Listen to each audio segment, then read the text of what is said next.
Oh man, negative 44 degrees last night in Montana, and I'm in a tin can with my wife with a wood stove.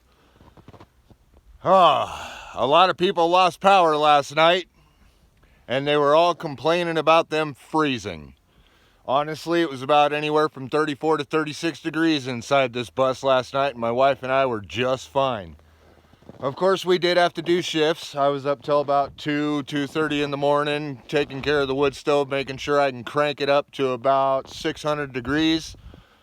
And then my wife took the shift after that. But I gotta be honest, we made it. And for all of you that are like, oh my goodness, I can't believe it's this cold. Welcome to Montana. That's just the way it is. And I have no idea if anybody has power yet. I haven't checked. But anyway, I got some stuff I got to do, so you guys take care. And in case you were wondering, I'll show you the bus real quick. I won't let you go that quick, you know, after all. It's actually really nice when the sun's shining, because then it's like, you know, it's not really that bad. It's actually really, really warm when the sun's shining, even though it's still probably like, I don't know, probably negative 18, negative 20 right now. It's really hard to tell. But my wood stove was cranking really hard. And you can tell how hard my wood stove was cranking because you see all that right there. That's all the soot that was burning out of my flue pipe and coming flying up.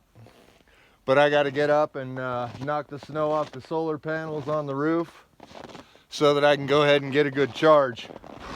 And then I might bust out the generator right there, maybe, and see if it'll fire up just so that I can watch the movies. But other than that, it's another super cold day in Montana. We were lucky though, we didn't get the wind chills like everyone else. I had somebody comment on my video when I was getting firewood, my little short that I just put up yesterday, and they were asking, they were in central Idaho, and they were asking if we were getting the wind because it was ripping down there. But honestly, no, we weren't. The main reason why, that right there is the Continental Divide, and I am on the eastern side of it, so if there was any winds that were blowing west, they were hitting the divide and going right over us. Now, there is one thing that you got to keep in mind when you're in a place like this with sub-zero temperatures as cold as they got. You've got to dress warm, because every once in a while breathing in this super cold air does get a little intense. But I can give you an idea of how used to it I am. So with this hand, I'm wearing a Kinco glove. And I'm recording with this one, and I'm not cold yet. So, like I said in one of my other videos, I am a higher percentage of Native American than anything else.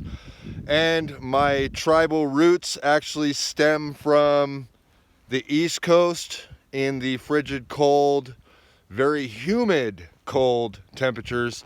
So it's a wet cold, so it's a lot more colder than I deal with out here. So that's how I'm able to survive out here. But in all honesty, I've lived in enough hot areas. I love the cold, and I'll take it any day of the week. But just figured I'd give you guys an update because it was so cold last night. And if you don't believe me, go ahead and check the news stations and look up Montana. There was a bunch of different cities that were out of power. And that brings me to another good point. Everybody wants to move to Montana. Well, number one, you can understand that it gets really, really cold after watching this video and doing your little bit of research by checking out all the rest of the stuff. And then on top of that, there's something you got to keep into consideration. Montana does not have the infrastructure to support the insane influx of people that we are getting. That's why a lot of places ran out of power. And in case you were wondering about the water, yeah, this is nothing for snow. This is like only an inch if we're lucky, maybe an inch and a half. And one of the reservoirs that is 80% of Bozeman's drinking water at this moment right now is already over halfway empty.